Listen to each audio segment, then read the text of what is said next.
Está começando Store Talks, onde empreendedorismo vira história e histórias inspiram empreendedorismo. Eu sou Felipe Bahia. E eu sou o Cleito Quintino. Se você quer empreender ou deixar de ser CLT disfarçado de empreendedor, você está no lugar certo. A Store vai te ajudar nessa transformação e principalmente fazer você alcançar o seu sucesso.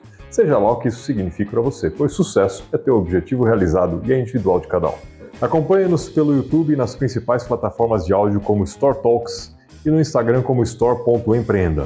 Novos episódios todas as quintas-feiras às 7 horas da manhã. Já que você está aqui, não deixe de curtir, compartilhar, deixar o seu comentário, sua crítica e sua sugestão. E manda para aquele seu amigo que quer empreender e não sabe por onde começar. Apresentando o nosso convidado de hoje, estamos com o cartunista, caricaturista e ilustrador há 33 anos, formado em design gráfico pela Universidade Metodista de Piracicaba e também em radialismo locução, formado pelo Senac São Paulo, Érico San Juan, do Ilustre Podcast, criador do Capial Humor e Dito o Bendito, que ele já vai falar pra gente sobre todos esses projetos. Érico, muito obrigado por aceitar nosso convite. É uma honra tê-lo aqui conosco. É uma honra para esse que vos fala aqui, né? Muito obrigado. O contar um pouquinho da sua história, né? Entender todos esses projetos que já está passando aqui. Às vezes nem eu entendo, mas estamos aqui para explicar, não é verdade? Queria primeiro começar entendendo assim, como foi a sua jornada para chegar aonde você chegou como ilustrador, cartunista e todos esses projetos. Assim. Foi uma faculdade de design gráfico que você fez, mas antes disso, o que surgiu na sua mente? Quero fazer isso. Você falou jornada, eu lembrei da jornada do herói, né? Mas acho que tá mais pra jornada do humor, né? Jornada do palhaço, com torta na cara, sabe? Melhores histórias do que o humor não existe, né? Assim eu posso livrar a minha cara, né?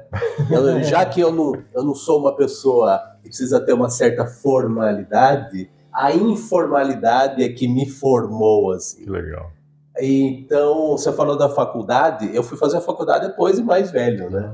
Eu já tinha 37 anos, hoje eu 11 anos a mais, mas eu comecei com 15 anos no Jornal de Piracicaba. Olha só. Porque eu comecei a fazer tirinhas para um suplemento infantil que existia, que era o Jornalzinho. Em 1991, no século passado. Todos somos do século passado, né? Eu era recém-mudado para Piracicaba. Então. Eu tinha 3 anos. Eu tinha um pouquinho mais. Olha, agora você quer botar a banca de jovenzinho, não é verdade? Sou mais novo. Eu perdi pro Lucas. Da mesa ele é o mais novo. Da mesa. Tá bom. Deslivrou sua cara bonita, né? Com certeza. Mas enfim, você não tem como de ter vindo depois no mundo, não é verdade? Mas enfim, eu vim ao mundo e já desde muito cedo quis fazer quadrinhos, porque eu lia quadrinhos Disney, do Pato Donald e do Tio Patinhas, que eram vendidos em bancas de jornal. Já é algo que está meio que desaparecendo, né? Não tem mais, assim, pouco. Tem, praticamente não existe, né? As bancas de jornal viraram meio quiosque de venda meio de armazém de secos e molhados, sei lá, alguma coisa assim. O Lucas, ele lia bastante quadrinhos, mas já era num formato mais livro, né? Ele já pegou a época dos quadrinhos chiques, né? Todo gourmetizado. Exatamente. Tinha a Turma da Mônica, no mercado. Sim. Ainda era os quadrinhos. Mas eu sou do quadrinho raiz desse tempo, com muito orgulho. Mas assim, eu comecei lendo quadrinhos Disney, que eram vendidos em bancas, né? Os gibizinhos da Mônica ainda são um exemplo do que era o quadrinho normalmente. Não tinha só Mônica, tinha os Disney, tinha uma variedade em banca de jornal. Aí o que acontece? Meus pais me compravam isso quando eu era moleque, e aí eu fui lendo isso daí, misturado com os livros de escola, um clássico, por exemplo, que era O Gênio do Crime, não sei se você conhece, João Carlos Marinho, mas tinha muita coisa do humor desse livro aí, principalmente. E aí o que acontece? Desde cedo eu quis fazer diferente. O que era fazer diferente? Tipo, tinha uma série que chamava O Cachorrinho Samba. Série de livros com um personagem que era da editora Ática, que publicava a coleção Vagalume. Essas que você conhece, né? Li muito. Tinha os livros do Marcos Rey, Escaravelho do Diabo, né? Os livros clássicos de leitura de escola, né? E que depois o professor manda a gente largar para ler o Guarani, né? Você sai completamente. Você não tem uma transição. Não tem. É muito de repente. Muito brusco, né? Marcos Rey para José de Alencar não dá certo. Vai pra Vida Seca. Tipo isso. Primeiro você gosta de ler, agora você desiste. Mas o que acontece? Aí eu li essa série do Cachorrinho Samba, que tinha vários livros com esse mesmo personagem, que era da autora do Éramos 6, Maria José Dupré, que tinha na coleção Vagalume também esse livro. Só que esse livro é de 1940 e pouco. Caramba. E ela fez esses livros do Cachorrinho Samba também, infantis. Só que era meio bobinho pro meu gosto. Não tinha muito humor, essa é uma coisa meio fofinha demais. Infantiloide, sabe? Hoje eu acho, né? O adulto é fácil falar isso, mas eu já achava meio besta, meio bestinha na época que eu lia quando eu era moleque. Só que eu era um moleque meio atrevidão, assim. Aí eu pensava, não, cachorrinho não, eu vou fazer um meu livro, tipo, o que tem que ser bom pelas minhas mãos. Então eu vou melhorar, em vez de eu fazer um cachorro, eu vou fazer um dromedário. Olha, não sei onde eu fui arrumar essa referência aí. Inventei um personagem que era um dromedário para fazer minha série de livros artesanais com o dromedário. E esse dromedário morava em Maceió, porque era um lugar quente, sabe? Faz um certo sentido. Faz. Melhor que o Rio Grande do Sul. Geograficamente era para estar bem mais longe, né? Mas enfim. E ele era mascote de dois moleques amigos, assim. Aí eu fiz uns 3 livros lá, com manuscrito, tudo, e não sei o quê. Mas fiz, me empenhei, fiz, né? Caprichado. E também... O melhor que você podia dentro do que se fazia. Mas só de ter essa ideia louca aí já chamava atenção, né? Aí eu continuei fazendo gibis e tal, fazia direto, sem rascunho, diretão, para valer, né? Que idade mais ou menos você tinha, né? Tinha 8, 9, 10 anos, assim, nessa faixa de idade. E a ponto de eu chegar a fazer um gibi para a Secretaria de Educação, que fizeram um concurso de desenho. Legal. Aí fiz um gibi com a história do 15 de Piracicaba. Olha a pretensão do cidadão, né? Caraca. E eu ganhei um prêmio. Olha só. Com 10 anos de idade, 1986. Que legal. Então aí fui fazendo. Aí, em 1988, eu fiz tirinhas de um peixinho, o jornal Diário de Piracicaba, que está extinto. Tinha uma página infantil. Tem a ver com Piracicaba, assim, até meio inconscientemente que eu fiz um peixinho. Mas, na verdade, é porque era mais fácil de desenhar. Sabe, a bolinha barbatana, né? E eu pensava assim, gibi eu não posso fazer por jornal, que eles vão publicar. Eles não publicam um jornal, não um gibi. Sim. E a tirinha eu via que era o quadrinho que o jornal publicava. Então aí fui fazer o peixinho. E esse peixinho me levou ao Jornal de Piracicaba, 2, 3 anos depois. Eu fui fazer as tirinhas pro suplemento infantil do Jornal de Piracicaba, que era o jornalzinho. Que era o suplemento que eu lia quando eu era criança. Quando eu lia os GBDs, né? Legal. Aí, por causa das tirinhas, eu fui chamado para ilustrar o suplemento. Com 15 anos. Até então você não tinha feito escola de desenho, nada? Fui fazer no primeiro ano que eu fui ilustrador lá do jornalzinho. Aí me obrigaram a fazer isso. Só aprender a desenhar, seu moleque. Não pode ficar desenhando só peixinho, né?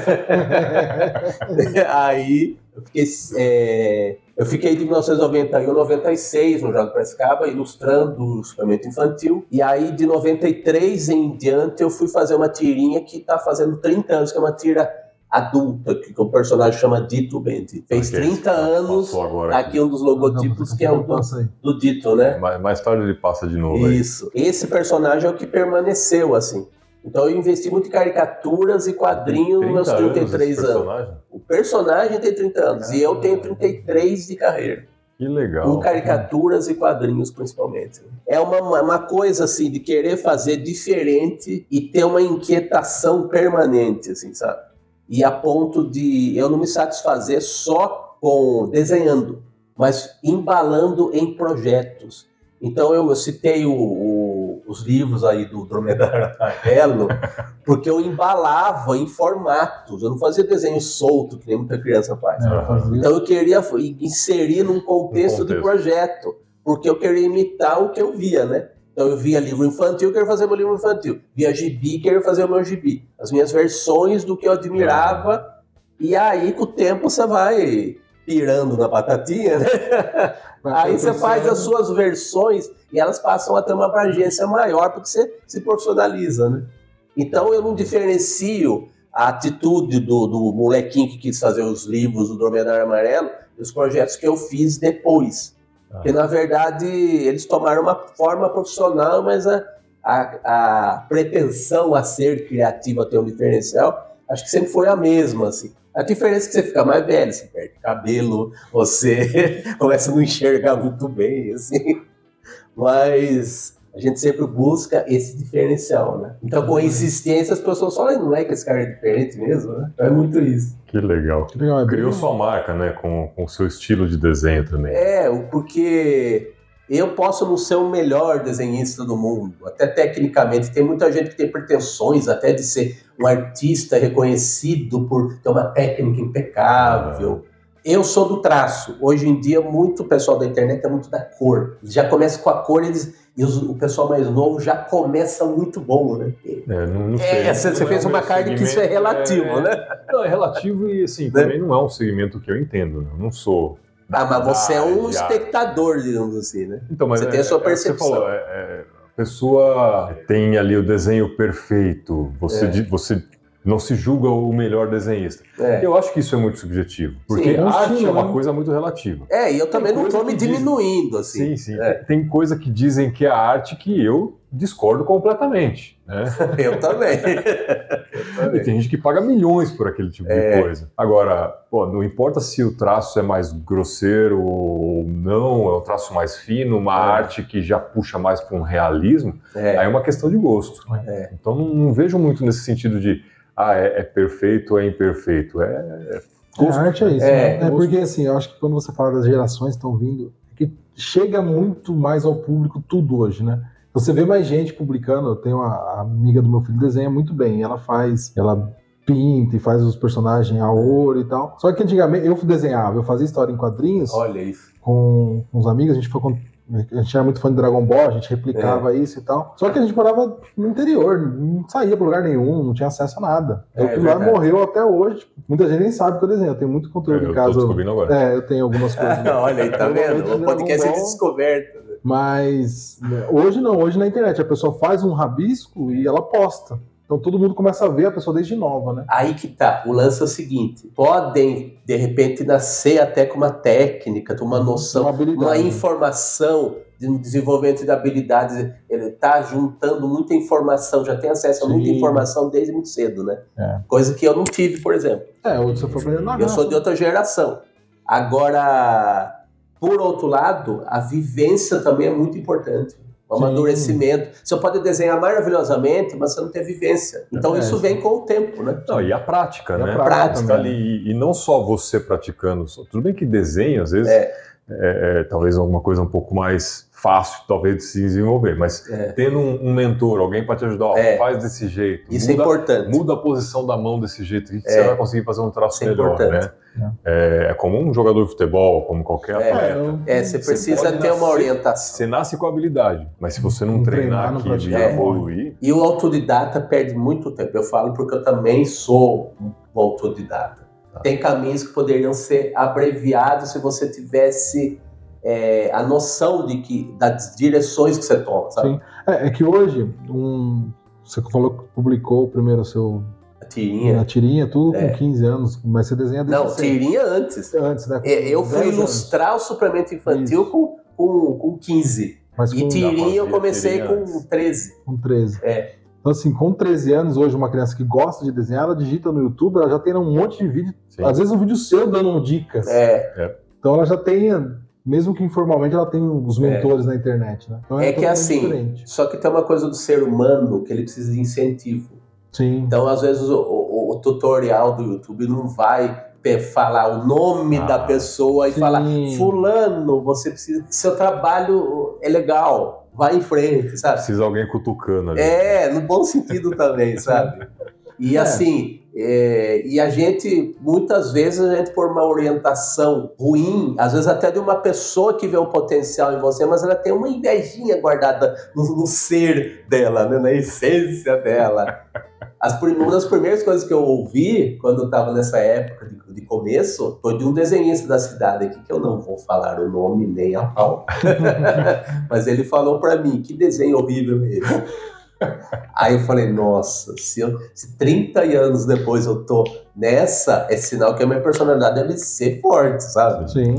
Porque não é todo mundo que tem essa estrutura, principalmente quando você não é maduro, né? Sim. Não é todo mundo também que é obrigado a aguentar uma grosseria, entende? Mas numa situação dessa, Uma outra pessoa pode simplesmente abandonar aquilo. É o que estou dizendo, pode sucumbir, né? Hoje, quando a gente lê muito livro de mentalidade, fala isso.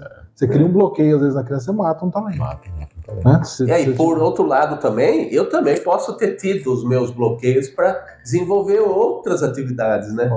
Então, a minha vida também sempre foi uma luta no sentido de desenvolver outras potencialidades que não só isso daqui. Por exemplo, eu estar falando aqui é vencer bloqueio. Eu estava até falando fora do ar com você, né, Felipe? Que a tendência do desenhista é buscar o caminho seguro da mesinha dele, do cantinho dele. E a minha batalha pessoal sempre foi vencer esse auto-isolamento que a gente tem uma tendência a isso. Então eu faço podcast, eu fui fazer radialismo. Então, hoje em dia, até o pessoal da nova geração é mais comunicador, até instintivamente. Ele chega na frente de uma câmera com facilidade, né? Celular, né? Nasce com o celular na cara. Não tem nem como você fazer diferente, né? E eu sempre peguei as coisas no meio do caminho, porque a gente vai aprendendo no meio do caminho. Eu peguei uma época de transição de tecnologias, né? Eu comecei em jornal, nem tinha computador, era máquina de escrever. E eu não estou falando do tempo da vovó, não. É 30 anos atrás, que já é muito para quem nasceu há 20, né? Sim. Então, assim... Mas é que o salto da tecnologia foi recente, né? Tá tudo muito rápido depois da internet, né? Então, todo mundo começou a fazer um espaço como esse aqui, a gente não conceberia isso quando nós começamos na vida, né? Sim. A gente teria que ter, no mínimo, uma emissora local de TV para apresentar um projeto para fazer um programa tipo esse, né? Exatamente. Então, você ia ter toda uma estrutura que é caríssima. Hoje, com o celular na mão, você faz muita coisa. Você faz. É claro que com um pouco mais de estrutura você faz um produto mais bem acabado e tudo mais. Mas era inconcebível. Sim. Aí o que acontece? Nós estamos numa época de comunicadores, né?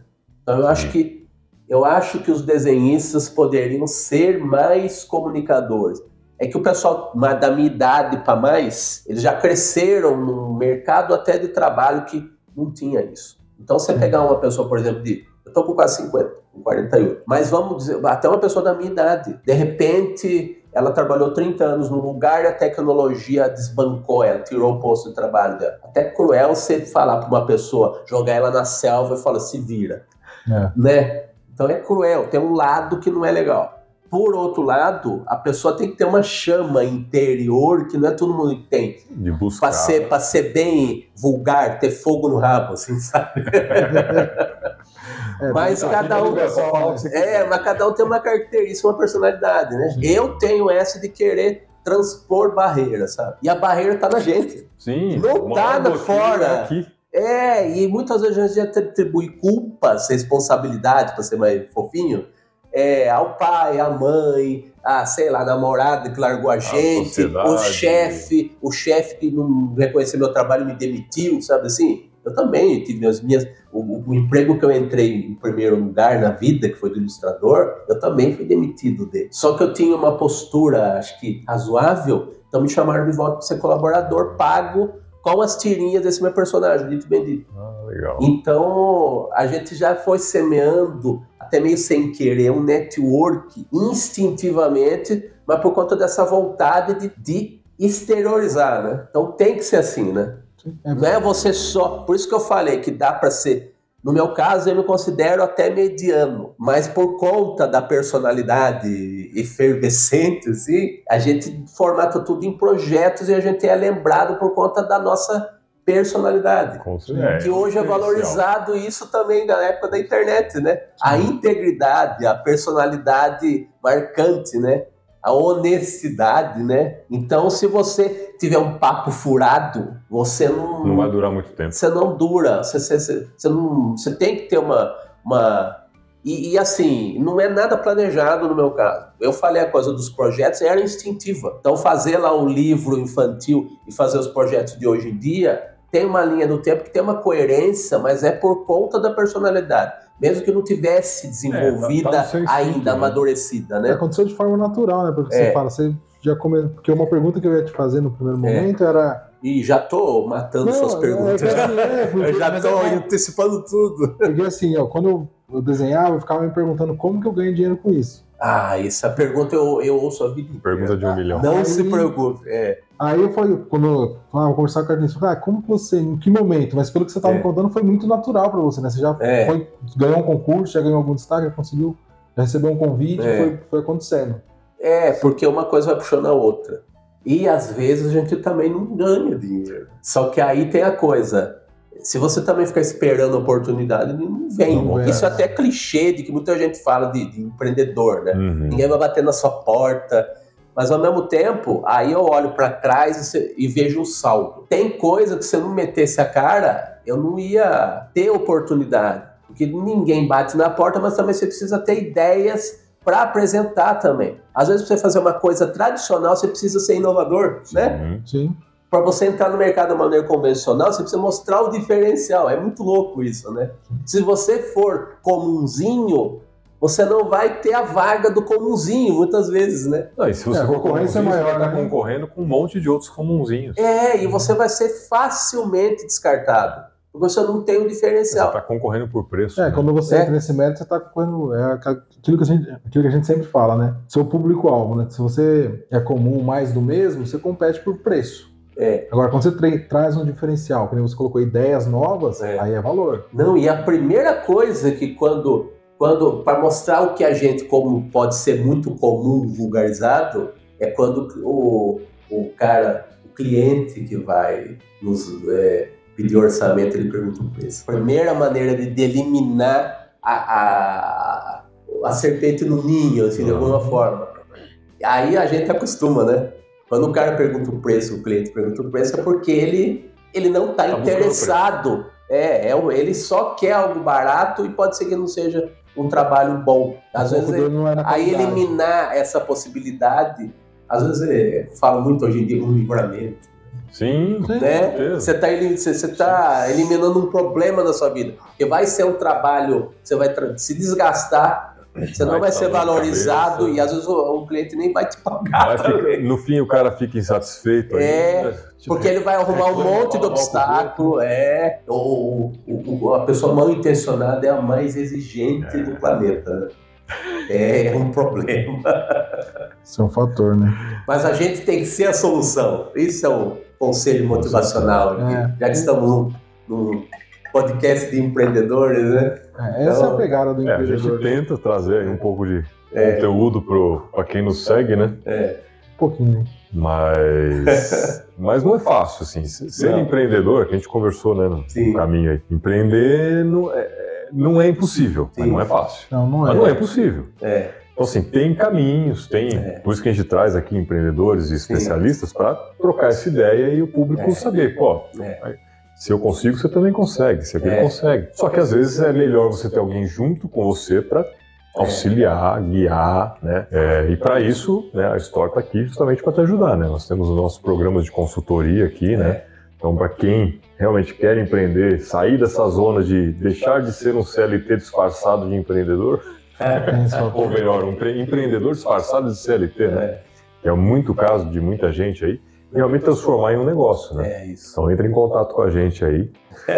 Mas, cara, todos esses projetos que estão passando aqui, como que eles funcionam, como que, assim, você que cuida, tem parceria, fala um pouquinho aí do Capial, por exemplo. Por exemplo, o interessante é que a gente está passando no telão aqui, ao longo do programa, os logotipos dos projetos.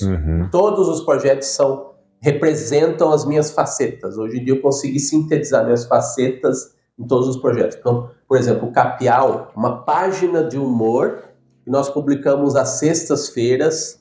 Eu sei que é difícil de mostrar, mas eu trouxe aqui não exatamente para mostrar detalhes, mas para mostrar que estamos fazendo num impresso, que hoje em dia até está desprestigiado por conta da internet que avançou e tudo que a gente conhece. Mas eu estou fazendo, desde novembro do ano passado, uma página de humor gráfico na terra do Salão Internacional de Humor em Piracicaba, né? Então eu vim de jornal, como a gente falou aqui, e eu estou agregando cartunistas de Piracicaba e do Brasil, uma página semanal de humor que integra as edições de sábado do jornal A Tribuna Piracicabana. E como nada é por acaso, nada é de repente, a Tribuna Piracicabana eu já tinha feito uma parceria com ela, eu tinha feito em 2001.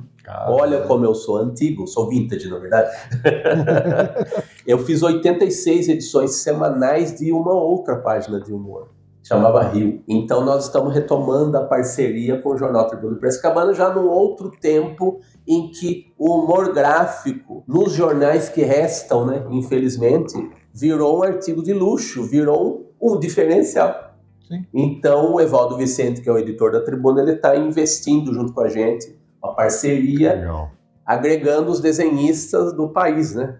Então você que cuida dessa parte, sou editor, mas tem outros... Tem colaboradores, tem né? diversos artistas aí de humor que estão compondo. Cada edição sai uma turma nova. Tem um revezamento, né? Eu estou em todos, porque eu sou editor, naturalmente, e sou... Eu que mando nesse Eu que mando nessa jossa aqui.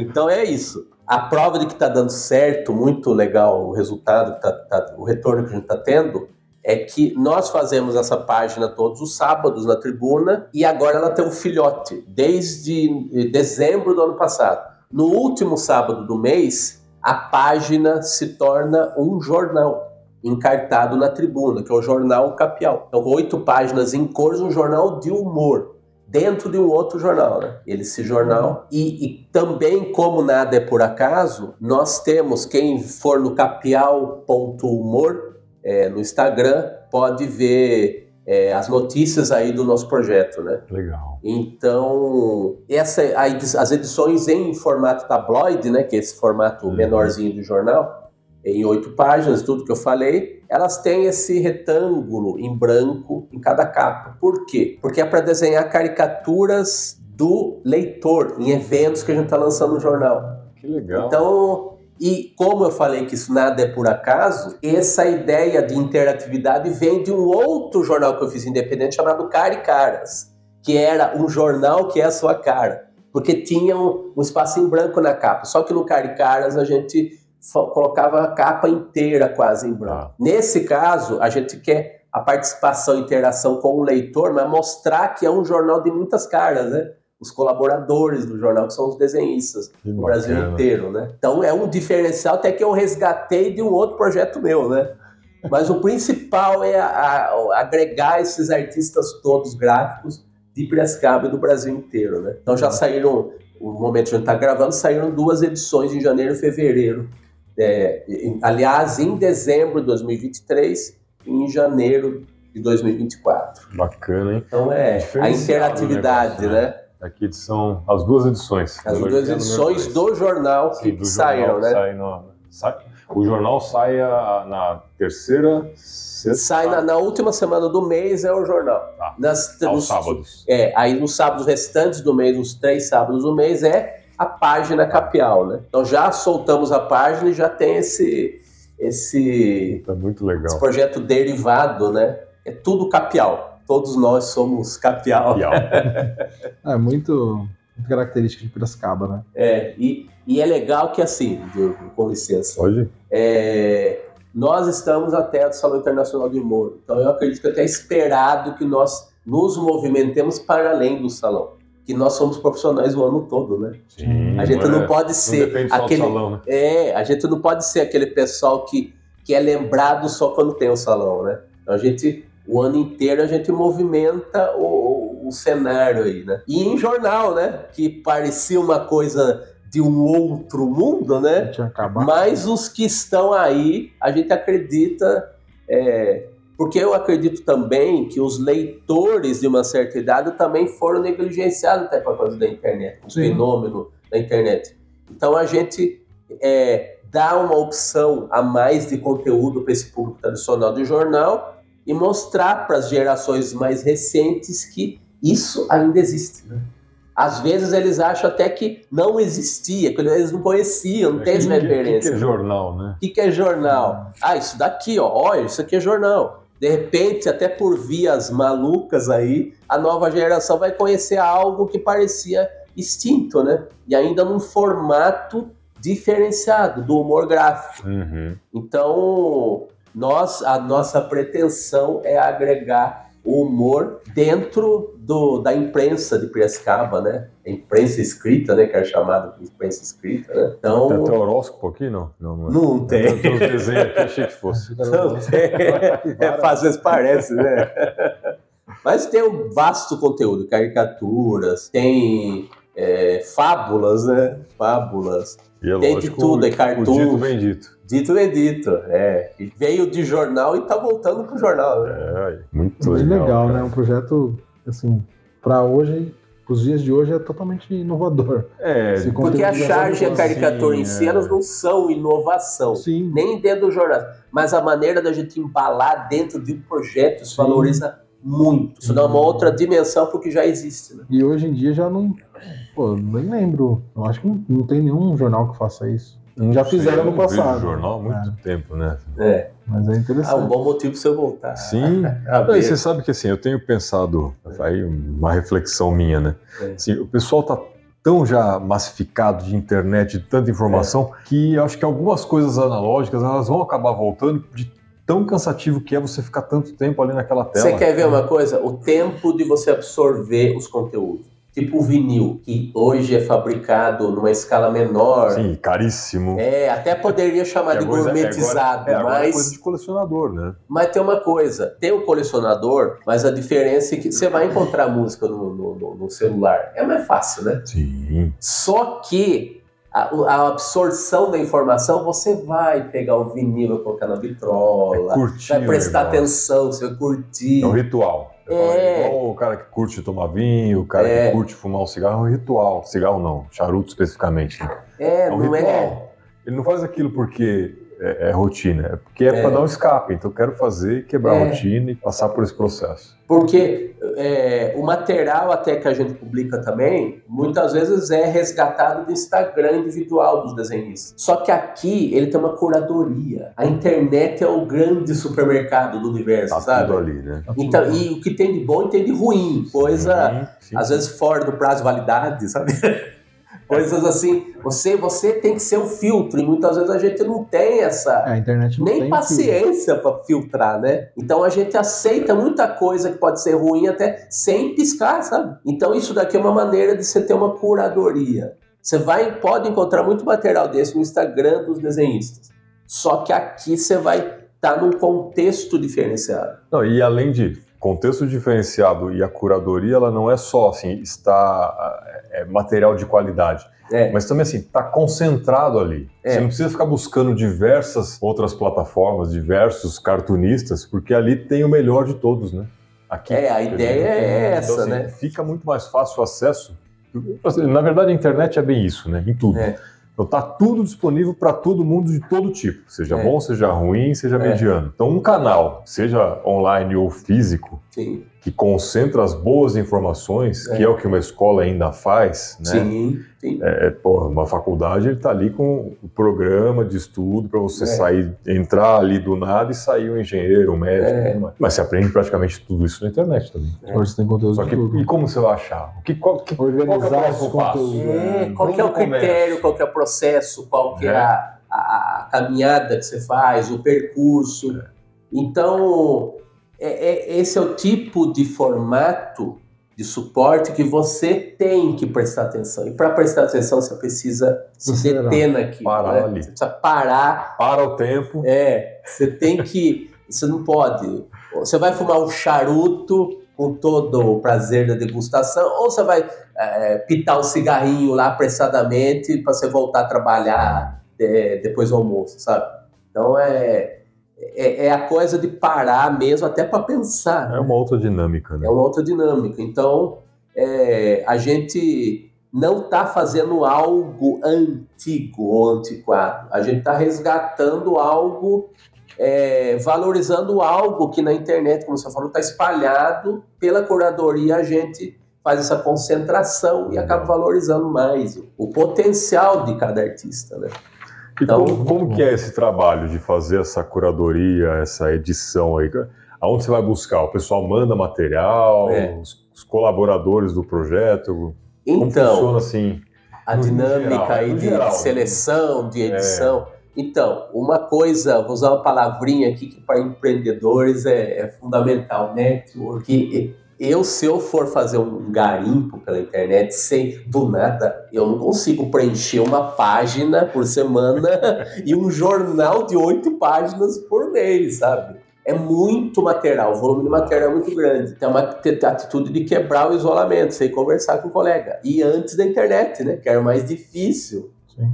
E mesmo que você conheça gente nova pela internet, também tem a dinâmica das relações que amadurecem também, né? Uhum. Eu não posso pedir algo de novo para uma pessoa desconhecida do nada. E pode ser até que a pessoa me conheça, mas do nada, como que você chega? Você bate na porta da pessoa lá, talvez em outros tempos.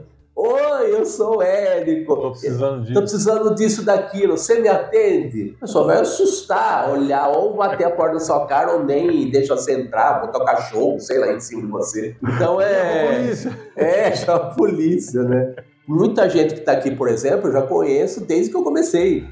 E que continuou no mercado, né? Então já tem uma confiança estabelecida, independente de eu vir com um projeto para ela contribuir, sabe? Então essa confiança, e ela vai também se espalhando, a boa fama aí do projeto, à medida em que você faz um trabalho legal, adequado. O efeito boca a boca, acho que já no bom sentido, porque para falar mal é um rastilho de pólvora, né? Espalha, né?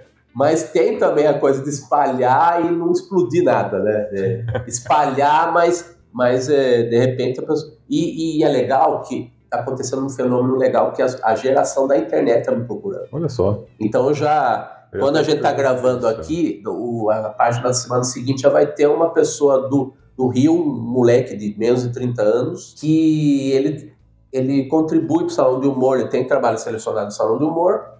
Eu presto atenção, então eu consigo lembrar de muita gente, assim, olhando o Salão de Humor. E ele vai começar a colaborar. Legal. E na internet. Só que ele se criou na internet. Só que ele manda trabalho para Salão de Humor, que é uma exposição mais convencional, né? E também vai começar a contribuir. E eu arrisco dizer que ele jamais publicou em impresso, por exemplo. Porque não é da geração dele. Da geração, Sim. Jornal não contrata ninguém, né?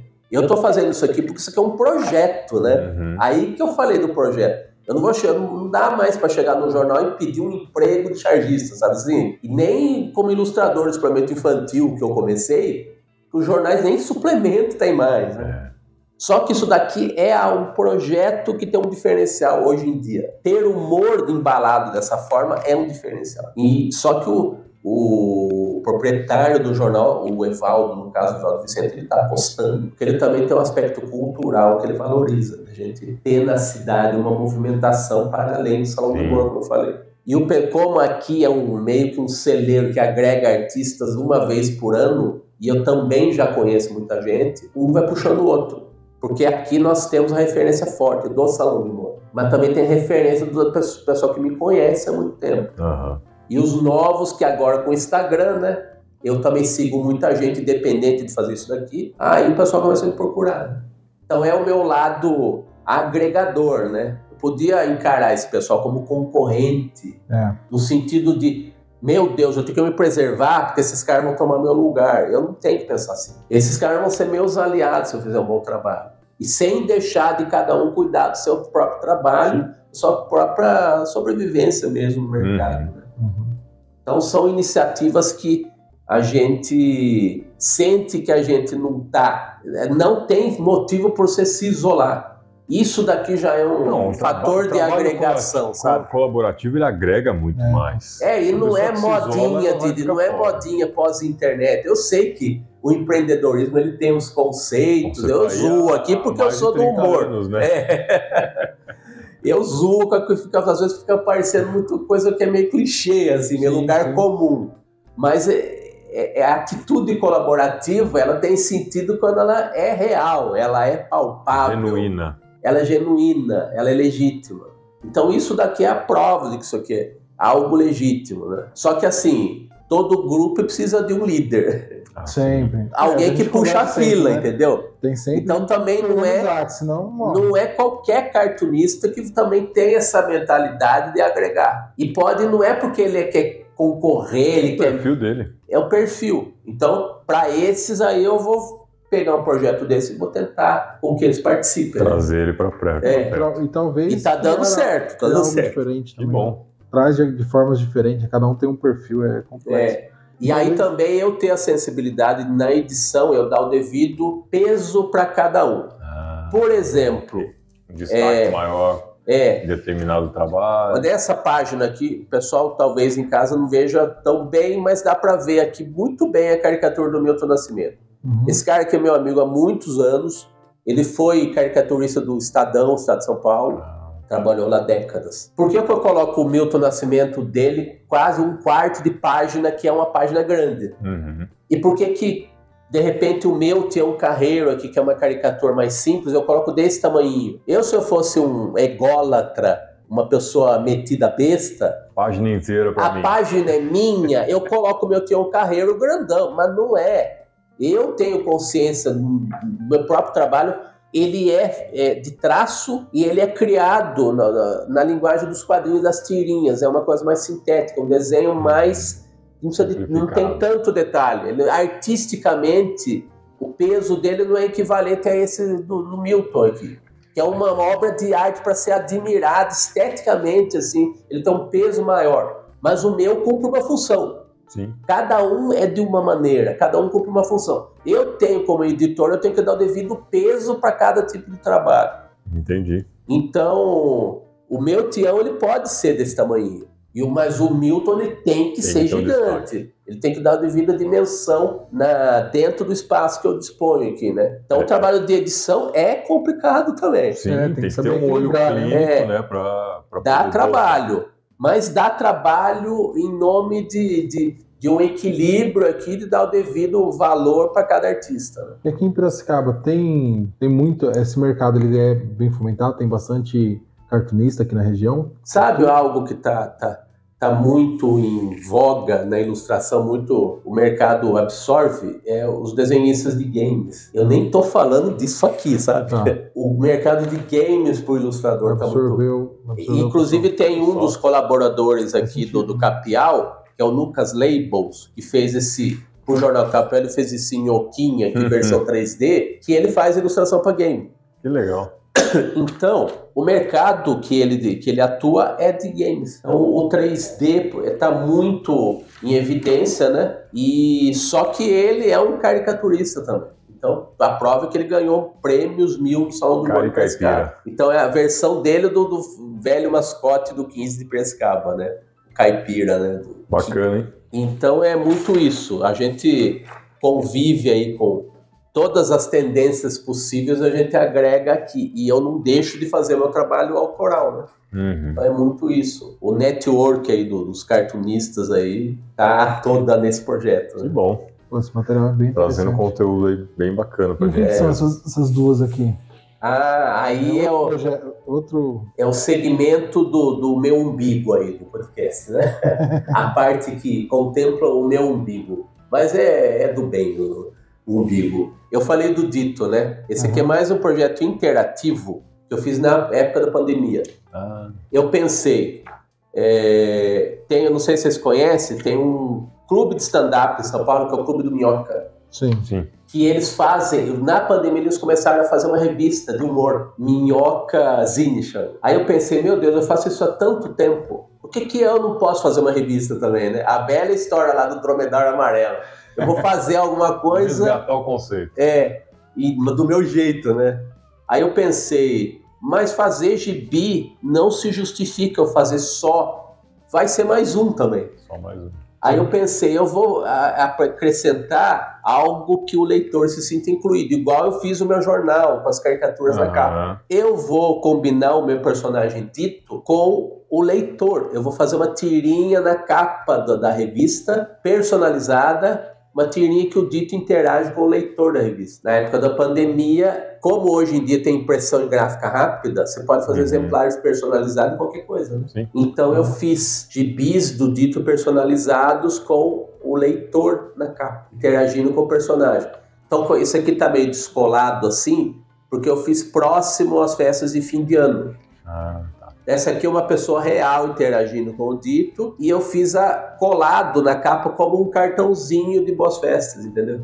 Que legal. Então é muito interativo, é destacável também, e a mesma historinha ela tá aqui em preto e branco na capa, né? Então é interativo assim, até mais caprichado assim, de certa maneira, do que a caricatura rápida da capa do jornal, né? Formato assim, bem bacana mesmo. Então, e eu consegui, e eu fiz a minha mala direta assim, né?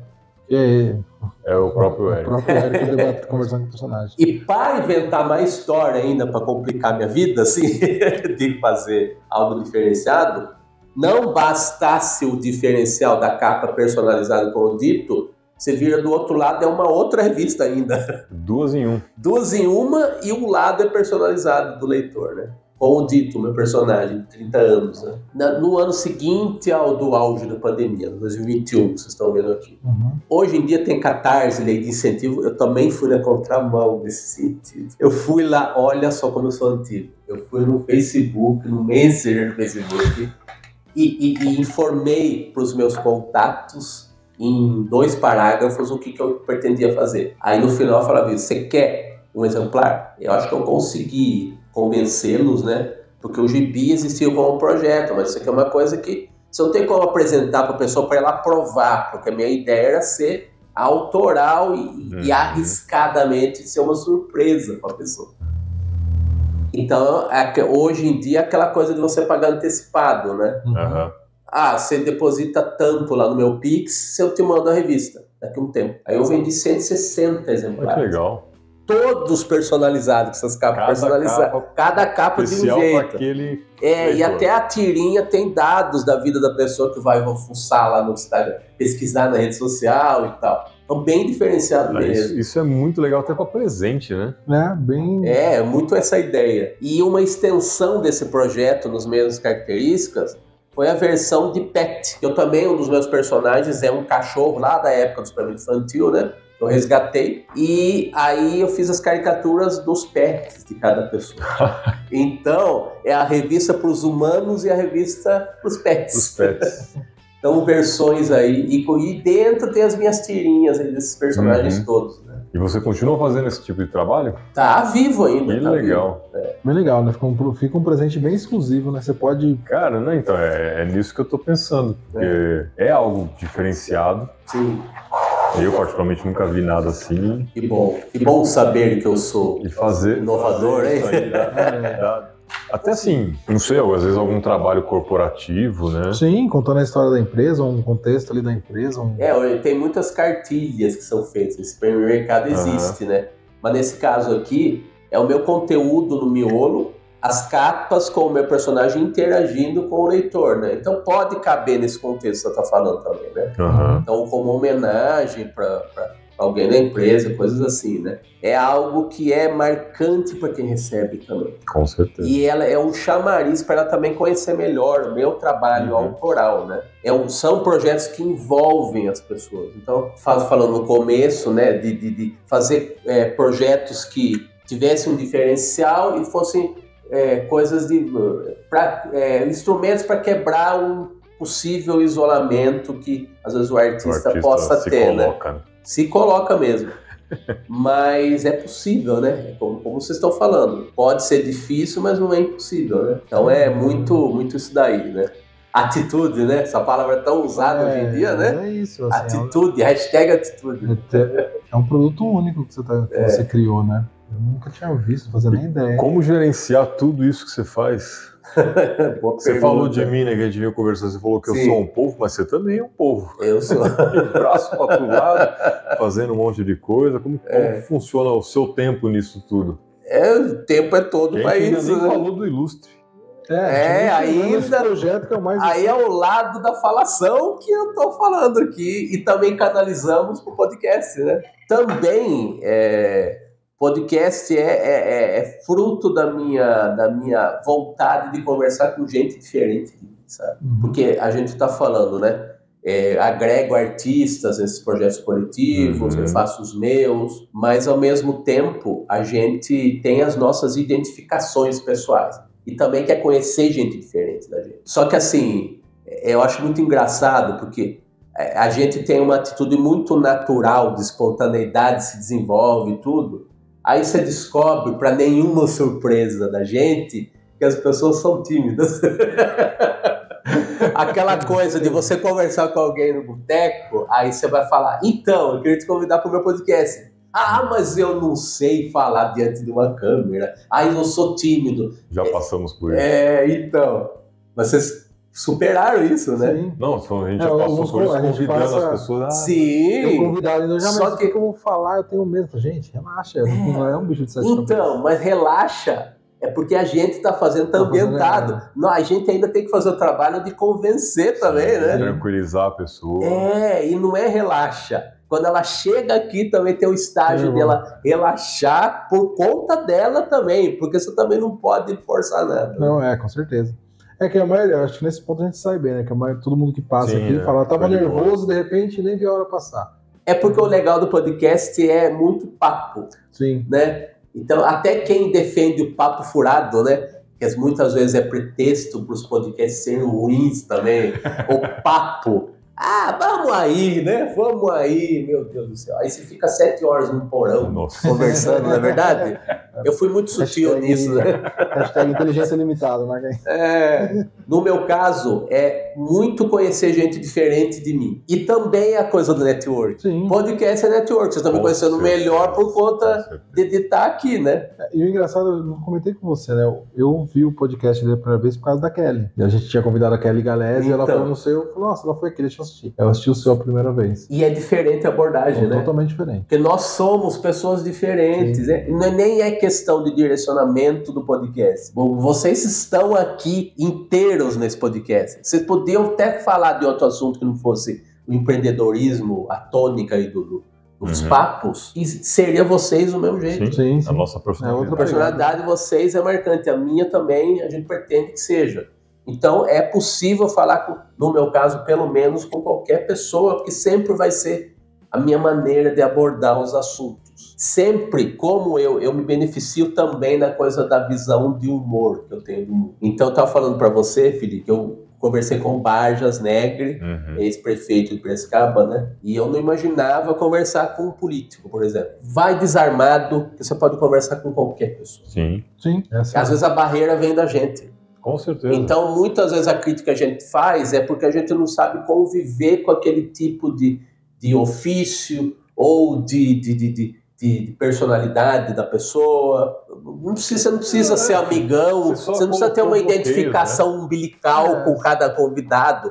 É só curiosidade. Sim. Então é possível. Que às vezes a gente vai com preconceito, né? Você fala, o político ele vai querer fazer. E aí a conversa não flui legal, né? Porque ele fica pisando em ovos e você também. Não, até vou revelar uma coisa de bastidores aqui do podcast dele. Ele veio com uma pasta que eu acho que é normal, ele deve fazer isso em todos os podcasts. Porque dependendo do tipo de podcast, é uma coisa talvez mais jornalística, no sentido bem formal mesmo, e de às vezes puxar para polêmicas da trajetória da pessoa. Eu senti que ele estava pronto para sacar alguma coisa caso eu viesse puxar para alguma polêmica. E é justificável em muitos casos. Só que eu não sou... O bom também, sem soar como desculpa, é que eu não sou formalmente um jornalista, embora isso aqui tudo seja jornalismo, né? É um trabalho jornalístico, mas é jornalista de formação, vamos dizer assim. Eu sou de exercer, né? Sim. Mas a gente eu fui com a minha curiosidade de cidadão, sabe? Assim, dentro do possível, tentar fazer ele explicar como é que funciona a máquina pública, por exemplo. Que é o que nos afeta como cidadãos normais, né? Que ele também é um cidadão normal. Sim. Por isso que eu levei também, né? É o papo como nós estamos tendo aqui, né? É papo com direção, que tem um tempo determinado, mas são curiosidades legítimas que a gente tem como cidadão, né? Então, muitas vezes você comete umas gafezinhas e tal, mas às vezes a gente também não tem a dimensão da pessoa. Porque muitas vezes é mostrado pra gente, e até conveniente em muitos casos para o entrevistado, ele mostrar apenas uma parte daquilo que ele é para o público. Sim. E a gente... E até uma coisa de utilidade pública, que é político está a serviço da gente, né? Sim. Ocupando os cargos, né? Pública, ele tem que estar exposto, né? Só que a gente também tem que puxar a língua dele, no bom sentido, né? Então a minha curiosidade é a mesma para o Vargas Negri. De repente, para um artista da minha página, que eu achei legal o trabalho, eu levei lá, que também pode ser monossilábico muitas vezes. Você espera que um Vargas explane bastante, né? Dialogue mais. Mas tem os monossilábicos. Então, às vezes até o desafio é maior você entrevistar alguém que você julga que o jogo tá ganho porque ele é da sua área. Às vezes é mais difícil. Pessoa monossilábica. Eu não sei se vocês cruzaram com gente assim aqui, mas... Já assim, tem que ficar extraindo. Você tem que ficar desempenhando o tempo todo, preenchendo o espaço, né? A pessoa chega aqui e fala. É mais fácil, né? Quando a gente não precisa ficar puxando pergunta, é mais gostoso. Mas sai mais natural. Tá? Agora quando você faz uma pergunta, é difícil. Pô, legal, aí... Responde igual respondia na escola, né? Não. Começar a fazer as perguntas, justifique sua resposta. Explique. Que eu vou falar o quê, né? Meu Deus do céu. Você fica naquela... Mas é complicado. Faz parte também do processo, né? Às vezes a pessoa ela tá ainda travada, né? Ela tá com receio. No dia a dia não é assim. Tanto é que teve pessoas que a gente desligou a conversa antes de ligar. E depois que desligou... Dá o pânico da câmera ligada também, né? É porque a pessoa se sente avaliada, né? Julgada até, né? E às vezes com medo de falar alguma coisa e ser prejudicado na internet, do cancelamento. Mas eu acho que ainda é um medo, eu acho descabido devido às proporções, entendeu? Pô, às vezes o público dela não vai consumir isso. Provável. Outro dia eu tava conversando com um amigo e falei, fulano de tal é muito famoso. Ele falou assim, quem que é? Era um influencer de contabilidade. Eu falei, não faço a menor. Eu falei, não, o cara tem 4 milhões de seguidores. Ele falou, Cleiton, mas é contabilidade, eu não tenho nada a ver com essa área. E você desfia o currículo, né? Aí a pessoa fala, não conheço. Aí eu falei, cara, aí que é o mundo do nicho hoje também, né? É o mundo do nicho. São poucos aí que você falar... Todo mundo sabe quem são bem poucos. A gente fala muito do Thiago Negro, do pessoal do Primo Rico. Às vezes eu comento e o cara fala, nunca vi esse podcast. Eu falo, cara, me parece só absurdo, mas você vai ver.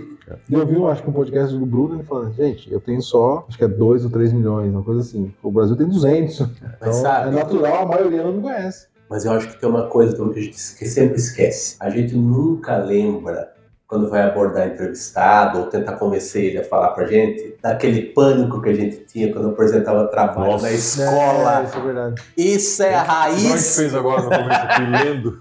A gente tá com um novo roteiro, gente. Calma.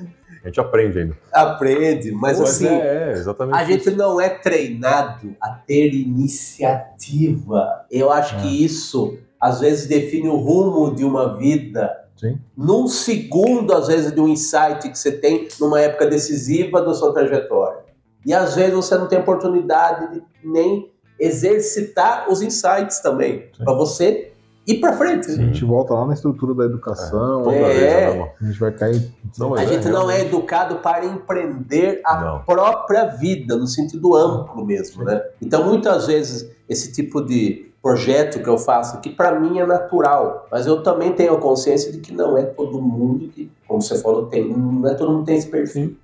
E é natural, eu também não posso chegar para uma pessoa, como você não faz isso, você é desenhista, você deve estar desbravando, alimentando o humor em Piracicaba, ou sei lá onde, em Vênus, não sei, onde tiver vida humana, sei lá. Às vezes a pessoa tem, no caso, perfil para colaborar comigo no projeto desse. E tá tudo bem, porque precisa para todo mundo de todos os jeitos.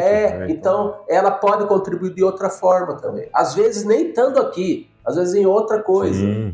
Então é muito isso, né? Como hoje em dia se fala, nas últimas décadas, o conceito de empreendedorismo é muito mais até visível, né? Vocês conhecem melhor que eu esse universo, expande, né? Tudo na internet, ela ganhou essa uma dimensão.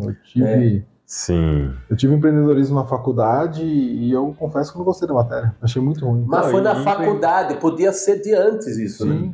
Não, e o termo empreendedorismo e o empreendedorismo em si, ele ficou muito supervalorizado, como se fosse algo obrigatório para todo mundo.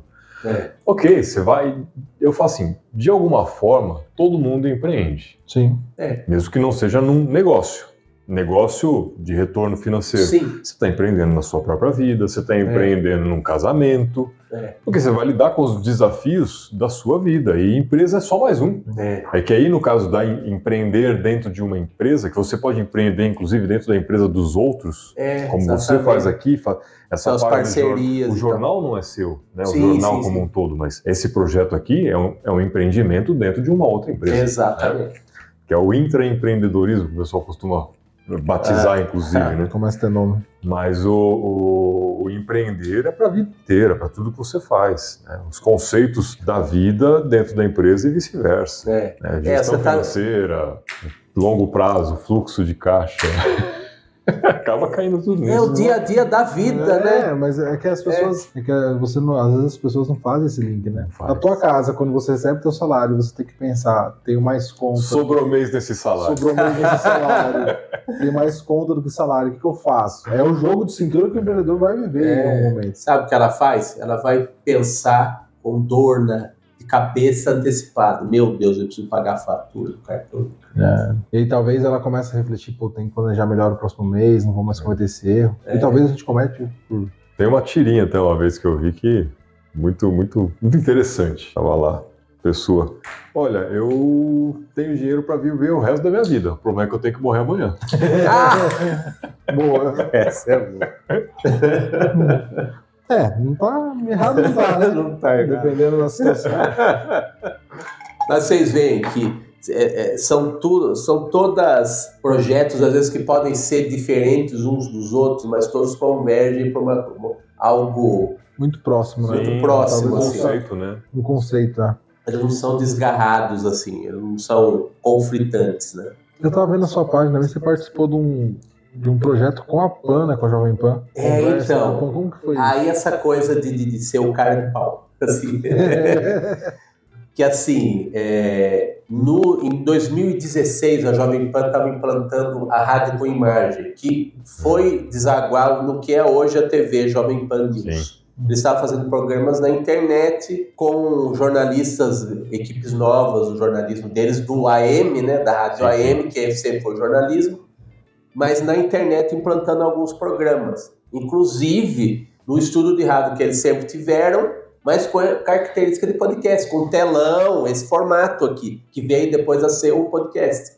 Eu comecei a acompanhar a programação nova na internet, com jornalistas novos, né? Tinha lá no começo os Pingos nos Is, com o Reinaldo Azevedo. Depois teve o programa 3 em 1, que teve a Vera Magalhães, que hoje está no comando do Roda Viva, né? Ela começou na Jovem Pan, que ela era de mídia impressa. Ela era da Folha e depois foi da Veja. Ela foi convidada para a Jovem Pan no programa 3 em 1. Muito bem. E havia um programa lá, meio de variedade, chamava Radioatividade nas tardes da Jovem Pan. Com o telão aqui. Os apresentadores, que era Madeleine Lasco, que tinha sido repórter da Jovem Pan, e um outro rapaz bem jovem, lá um jornalista jovem, Carlos Aros, eles faziam uma tabelinha de apresentação, eles meio que zoavam um ao outro, assim. E tinha o telão que eles projetavam imagens das matérias, né? Aí eu pensei, eles se zoam, hein? Então eu vou mandar a caricatura deles, vou ver se eles colocam no telão, né?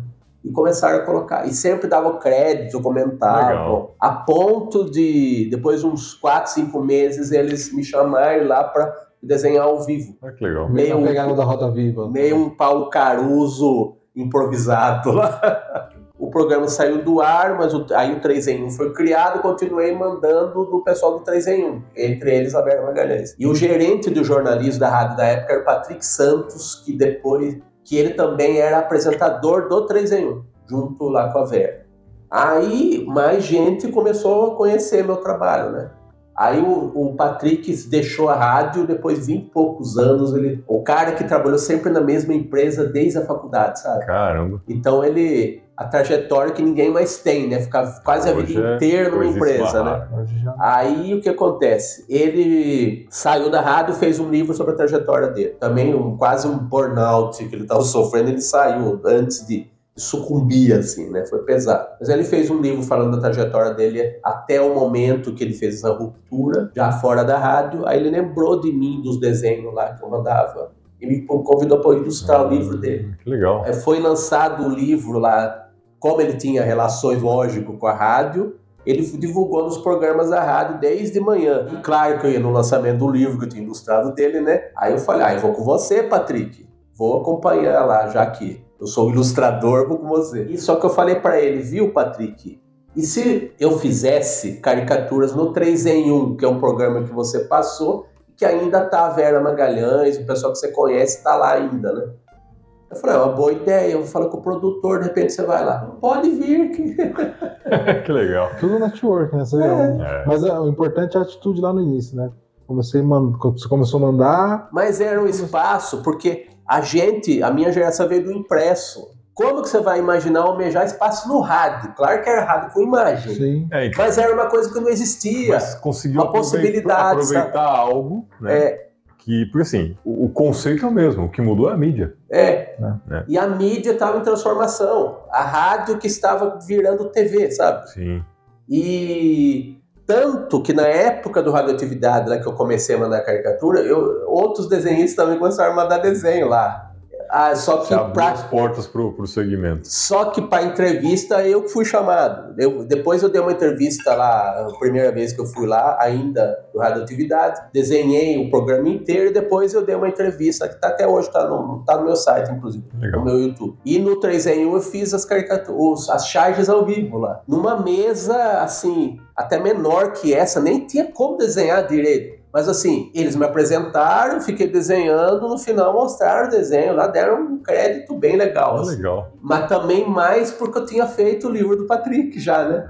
E anos depois a Vera Magalhães saiu da Jovem Pan e foi assumir o Roda Viva. E o Paulo Caruso, infelizmente, faleceu, né? No ano passado. E ela inventou um rodízio de cartunistas para ocupar a vaga dele enquanto não arrumasse um substituto definitivo. Que era um teste, na verdade, sim, né? Aí ela me mandou um zap no dia seguinte que ele faleceu. Mandou um zap. Érico, você quer participar do rodízio que nós estamos fazendo aqui? E se você puder indicar outras pessoas também... Porque ela conhece jornalista. A gente tá falando das nossas bolhas, né? Sim, sim. Só que ela me tinha como referência, porque o maluco aqui foi lá tentar dar cara pra bater, sabe? Aí ela tinha trabalhado na Folha de São Paulo, então ela tinha como referência o Jean Galvão, que é muito meu amigo, de muitos anos também, que há anos ele está na Folha de São Paulo, e ela tinha sido editora de da coluna Painel, de política, de notinhas políticas. E ela conhecia o chargista da Folha, né? Uhum. Só que depois passou a ter o meu nome como referência, porque aí me conheceu na Jovem Pan. Os dois nomes que ela tinha era o Jean e eu. Tanto que ele foi o primeiro lá do rodízio. E ela me escreveu e eu também indiquei, tomei liberdade de indicar os nomes lá. Todo mundo que eu falei, ela... colocou ela lá. Desse jeito, assim, desbravar, sabe? Assim. Não, Fê. Você foi. Fica o conceito aí de realmente arriscar, né? Tá ali, viu uma oportunidade e o empreendedor tem que fazer muito isso. Às vezes identifica uma oportunidade e fica com receio, nossa, mas será que se eu fizer isso vai dar certo? A dúvida não pode paralisar. A dúvida, ela tem que ser um fator de reflexão. Ela não tem que ser um impeditivo para você agir. Sabe? E também você não contar com o resultado imediato. E porque isso daí pode frutificar em coisa que você não está pensando. Pode não dar resultado. Pode também não dar resultado. Mas se não der resultado, também é uma resposta. Pô, não deu certo. Beleza. Mas se eu não tivesse tentado, eu ia estar com a dúvida até agora. Exato. Olha, foi em uma frustração maior, né? Foi em 2016 que eu fiz essa tentativa inicial lá na Jovem Pan. E depois, até no período que o Patrick fez o livro, uns meses depois ele voltou para a rádio como parceiro para fazer um podcast com a tônica do livro dele lá, que era falar de pessoas que mudaram de vida, como ele tinha mudado. Ele descreveu no livro da trajetória dele, começou a chamar entrevistados para o podcast, em parceria com a rádio. Tipo a Kelly. Pois é. Aí eu sugeri para ele, vamos fazer caricatura nas capinhas do podcast. Mais um caminho que eu sugeri para ele, que agora eu já tinha algum crédito, né? Mas mesmo assim, ter a dúvida, porque... E é natural também ele ter a dúvida, né? Porque todo mundo coloca foto, né? Vamos ver se encaixa. E aí... Fez algo diferente. Algo diferente. Aí eu fiquei quase um ano fazendo as caricaturas dos entrevistados dele. Que legal. Isso já foi uma outra maneira. Aí isso me permitiu começar a entrar nesse mundo dos podcasts. Aí chega no que você falou, que você viu, no Conversa na Pan, que era um programa dele aos sábados, que ele aproveitava as entrevistas dele no podcast, na Jovem Pan. Aí ele me chamou e falou: olha, Érico, o que você acha da gente fechar cada programa com a caricatura sua, do entrevistado? Aí eu adaptava para esse formato de tela, de podcast, com uma frase que eu pensava da entrevista dele, que ele tinha feito. Então a gente formatou assim. Então ele fechava o programa apresentando, falando de mim e falando da frase e da caricatura. E isso frutificou num quadro que aí eu comecei a apresentar num outro programa de um cara chamado Fernando Vitor, que vocês não conhecem, mas ele é muito bom. Ele conhece meio mundo da comunicação de São Paulo, um jovem velho, como ele se identifica. Ele, para vocês terem uma ideia, ele faz podcast com o Heródoto Barbeiro, que foi da CBN e tudo mais. Uma voz marcante. Marcante demais, fundador da CBN, né? Da TV Cultura, ele atuou, o Heródoto. E o Fernando me conheceu na internet, por causa das tirinhas do Dito Bendito. Ele é fã de quadrinhos e de animação, então ele me descobriu. Só que aí ele estava reformulando o programa dele, colocando colunistas. Aí ele colocou o Heródoto de colunista, evidentemente, colunas de 1-2 minutos entre as entrevistas, né? Colunistas rotativos. Tem o Heródoto, o Thiago Berrache, que foi apresentador lá do Jornal da Manhã, da Jovem Pan, e que é especialista em Copas do Mundo. O Thiago escreveu uma trilogia de Copas do Mundo que o Brasil ganhou. Então o principal assunto dele, ele é apresentador do geral do noticiário, mas a especialidade dele é Copa do Mundo. A vida dele é isso. E não é futebol, é Copa do Mundo. Copa do Mundo mesmo. Aí o Fernando convidou ele para fazer uma coluna de Copas do Mundo. Legal. O Fernando também me convidou para fazer uma coluna de caricaturas. Eu era o mais desconhecido no meio dessas estrelas aí, dessa constelação, né? Só que ele apostou no trabalho. E quem me indicou pro Fernando para fazer uma coluna? O Thiago Berrache, que eu tinha conhecido no Jovem Pan. Você vê, né? Tipo, networking. Tudo vai se ligando, né? Não, que a gente não espera realmente, né? Não só o networking, né? Mas é o longo prazo. Foi 2016 o primeiro 33 contato, anos. Aí 7 anos depois, um outro rapaz que, quando eu comecei na Jovem Pan Tentativas, esse cara nem tinha ainda podcast. Aí 7 anos depois já pintou o projeto dele, que ele investiu e foi chamando os medalhões. E eu o menos medalhão de todos aí. Grande trajetória, não é fácil, né, Pri? Que você fala 33 anos é profissionalmente, mas começou aos 8. Você falou que eu sou mais novo, muito obrigado. Começou ali, né? Se não começasse ali, talvez... Provavelmente a trajetória ia ser completamente diferente. Talvez você não fosse um cartunista, chargista de humor. Talvez fosse completamente distinto. Sabe? Um advogado, médico, engenheiro bem tradicional. Gosta de desenhar. Pois é. Mas o caminho levou para isso e foi uma escolha lá do fundo, né? E também tem muita gente que pode ter esse potencial que eu tenho e também não ter sorte ou faltar oportunidade. Porque mesmo que a gente crie oportunidade, a gente também precisa de oportunidade. Eu comecei no jornal que me deram espaço. Sim. Isso é um baita no estímulo. Mas te deram espaço porque você também apareceu, né? Então tem que mostrar a cara, né? E naquele tempo eu não falava bulhufas, péssima comunicação, só desenhar. Só que mas aí entrega e sai correndo, sabe? Entrega e sai correndo de medo do mundo, né? Mas tem gente que aposta na gente por causa da atitude, é o que você está falando, né? É muito isso, mostrar serviço, no melhor sentido. Tem uma frase, né, que a sorte acompanha a coragem, do Mário Sérgio Cortella. Mesmo. Ele fala sempre isso, tem até uma palestra ali que ele fala muito disso. Teve sorte, mas você teve a coragem de mandar lá a primeira tirinha, fazer o teu personagem, criar, então tá sempre se propondo pra sorte, né? E inovando, né, e buscando oportunidades, olhando atento para o que está acontecendo e tentando se encaixar nesse mundo caótico que não gira e capota, né? Então essa legal, coluna que eu citei, que tem no meu Reels lá do Instagram, né? Caricatura também é cultura, que eu apresento perfis de personagem, eu botando a cara mesmo, né? E esse que eu tive que gravar 20 de uma vez. Então, ao longo de 2023, teve as colunas lá com personalidades brasileiras, né? eu apresentando 1 minuto cada uma, e no final, a caricatura minha com a citação, que é o que eu fiz pro Patrick lá. Entendi. Então, são até desenvolvimento, assim, de potencialidade, projetos de potencial, que a gente também não sabe onde vai dar. Foi uma chance de desenvolver algo que foi um embrião lá com o Patrick, né? E indo para a internet e para o podcast também, né? E de repente voltando para o impresso, para o analógico. Impressa, jornal. A vida é muito esquisita, né? É estranha essa vida, né? Mas é divertida, é muito divertida. Primeiro, parabéns pelo trabalho. Parabéns, é fantástico, legal. Eu gosto muito disso. Eu acho legal, assim, a gente acaba não acompanhando, porque o mundo também... Nossa vida, mas agora sabendo que a gente vai buscar mais. E espero que você aí também do outro lado da tela. Minha filha vai adorar isso. Busque, entre em contato aí, tem as mídias sociais que estão passando aqui, mas eu peço que você fale para o pessoal também os contatos aí seu. Então a central, todos esses conteúdos vocês vão encontrar a partir do Érico San Juan, ERICO-SAN de navio, JOAN de navio, tudo junto. @Érico San Juan, fala San Juan, mas é San Juan, escreve, né?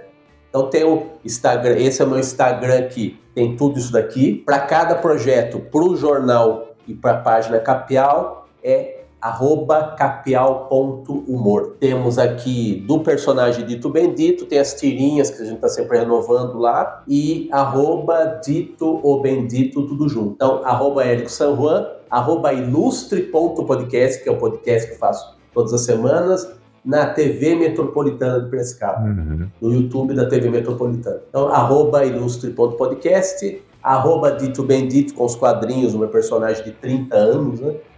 E também @capial.humor. Vocês querem tudo isso, @Érico San Juan.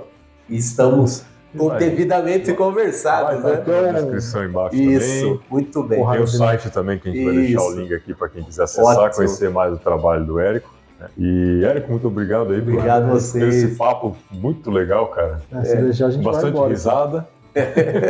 Bastante humor e tenha sempre humor na sua vida, porque isso vai fazer toda a diferença na sua trajetória. É isso aí. E você que ficou até agora, não deixe de colocar o seu joinha aí pra gente, é muito importante pra gente continuar nosso trabalho, né, Cleiton? Sim, com certeza. Deixe seu comentário, xinga a gente, reclama, manda uma mensagem, sugestão de convidado.